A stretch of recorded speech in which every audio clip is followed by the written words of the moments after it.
Okay traders, hello and welcome back to the channel. In this video we're going to be looking at EURUSD as we did last week. So last week's video I gave you the potential idea for shorts from this 4-hour supply. Now as we can see we did retest this 4-hour supply and then we sold off and retested the 4-hour demand zone that we wanted to see filled. So if you capitalized on this movement down, congratulations. Whether you did or you didn't, new opportunities are arising. So what are we looking for this week then? Well, upon assessing this price action on a slightly lower time frame, I noticed there's a 1-hour imbalance zone just here. Now, previous to that, this full 1-hour range is efficient, and so is this because we had this demand pullback retest at this point. So pushing on from this point, that kind of makes this what we would call the extreme zone, which is the last imbalance zone within the current trend. Now, as well as that, we have these two relative equal lows, which become more visible on the hourly time frame. So let's jump to the hourly, and I'll show you what I'm talking about. So we have these two relative equal lows just here. They're not direct equal lows, but they're very close, kind of formulating a bit of liquidity there. And then we have this imbalance below. Now there's that 1-hour efficient range that I just mentioned. Why is it efficient? Because the wicks are pulling back and retesting every range. There's no clear open price movement.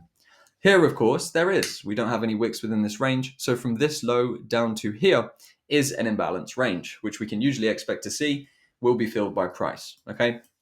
So leading over to where we are now then, the 4-hour zone has indeed been retested, but the momentum has not really picked up just yet. If we consider structure, we've had this small internal structural break, but in order to validate an actual change in the trend from this point, we would need to see a push up to break this level, which would be around 1.0819. So until we break above 1.0819, we are indeed within the current trend, still moving in a downtrend, okay?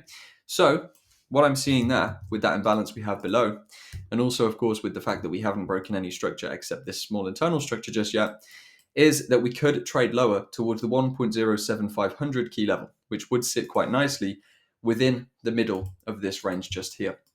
So what I will do in terms of executing setups is, number one, either wait and see if the market is going to break over 1.08190, and if it does, we can then look for pullback buy opportunities to buy higher through the range.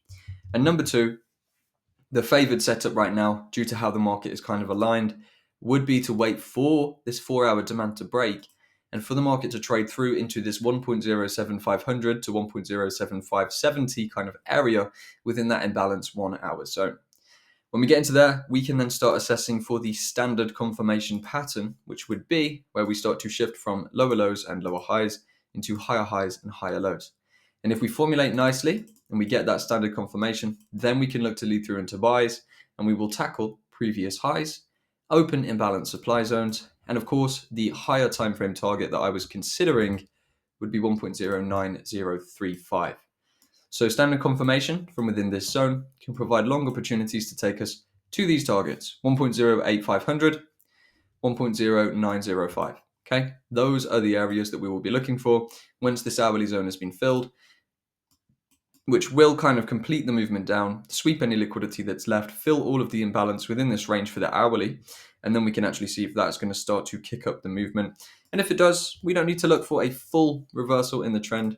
We can just capitalize on the smaller movements through to target 1, target 2, and then see if we can extend all the way through to target 3. So that's the trading plan for EURUSD. Hopefully you capitalized on the movement last week. If you did or you didn't, doesn't matter. There's new opportunities formulating now, and this is what we're going to be looking for. So watch that 1.08190 level just here. If that breaks, that will open doors to buys from the current range. But more than that, I am interested in seeing if we can move lower today, because if we can fill this hourly, that would be really, really nice for a trade. So that's all for this video. If you want to get these videos every single day across my whole watch list, click the link in the description. You can check out my academy and mastermind, see if that's going to suit you.